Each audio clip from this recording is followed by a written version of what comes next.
महाराष्ट्राची दुसरी पंघरी, कार्तिकी वारी, ज्ञानोबा तुकोबांच्या भक्तीचा महासागर. कार्तिकी वारी म्हणजे वारकरी संप्रदायाच्या 4 मुख्य यात्रांपैकी दुसरी मोठी वारी. आषाढीप्रमाणेच लाखो वारकरी या दिवशी विठुरायाच्या दर्शनासाठी पंढरपूरमध्ये जमतात. ही वारी हिंदू पंचांगानुसार कार्तिक महिन्यातील शुक्ल पक्षाच्या एकादशीला साजरी केली जाते.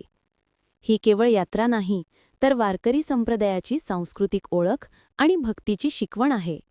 एकदा विजयनगरच्या राजाला विठ्ठलाचे मोठेपण कळाले आणि त्याने विठ्ठलाची मूर्ती बलजबरीने पंढरपूरमधून चोरून विजयनगरला नेली.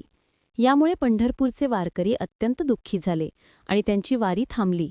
याच काळात संत एकनाथांचे पणजोबा, महान संत भानुदास महाराज यांनी विठ्ठलाला परत आणण्याची प्रतिज्ञा केली. भानुदास महाराजांनी विजयनगरमध्ये जाऊन विठ्ठलाची अशी भक्ती केली की विठ्ठल स्वतः त्यांच्यावर प्रसन्न झाले. राजाने भानुदास महाराजांना फाशीची शिक्षा दिली, पण चमत्कार, फाशीचा दोरखंड फुलांच्या माळेत रूपांतरित झाला. हा चमत्कार पाहून राजा शरणागत झाला. राजाने क्षमा मागून कार्तिकी एकादशीच्या दिवशी विठ्ठलाची मूर्ती सन्मानाने भानुदास महाराजांसोबत पंढरपूरला परत पाठवली. तेव्हापासून या वारीचे महत्त्व वाढले. संत ज्ञानेश्वर आळंदी आणि संत तुकाराम देहू यांच्या पादुका घेऊन पालख्या पंढरपूरकडे प्रस्थान करतात.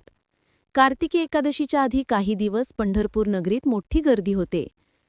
चंद्रभागा नदीचे स्नान, नगर प्रदक्षिणा आणि दिंडी सोहळे सुरू होतात.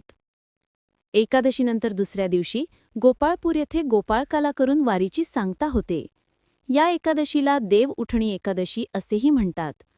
चातुर्मास म्हणजे 4 महिन्यांचा उपवास किंवा धर्म पाळण्याचा काळ या दिवशी समाप्त होतो आणि सर्व मंगल कार्यांना सुरुवात होते.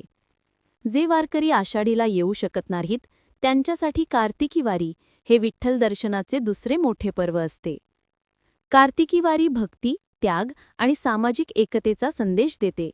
संतांनी दिलेला समानता आणि प्रेमाचा संदेश वारीतून पुढे नेला जातो.